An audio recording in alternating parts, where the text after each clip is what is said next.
GróLind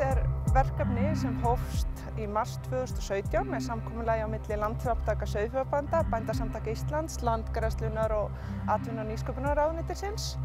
Og ég starfa hjá Landgræðslunni og verkefnastjóri við verkefninu. Verkefninu ætlað að skila með reglubundin hætti ástandsmati á gróður- og jarðvegsauðlindum Íslands og að þróa sjálfbærnivísa fyrir landnýtingu. Og við erum bara núna að þróa verkefnið, erum að byggja upp vöktunarkerfi til þess að geta vaktað gróður- og jarðvegsauðlindina, og meðal þess sem við erum að gera líka er að byggja upp sterkt samstarfsnet við landnotendur og vísindasamfélagið og aðra aðila, vegna þess að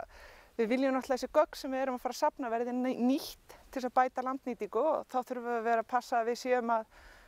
gera þetta á vísindalega hátt og séum að safna þeim gögnum sem nýtist landnotendum.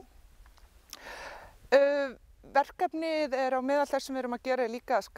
fá yfirliti við hver nýtingin á þessum auðlindum. Meðal þess sem við erum að gera núna að við erum að kortleggja beitarnýtingu, semst hvaða svæði á landinu eru nýtt til sauðfjárbeitar og hvaða svæði eru friðuð, hvort sem það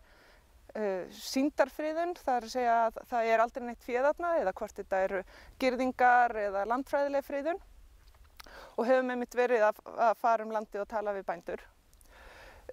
Verkefninu náttúrulega ætlað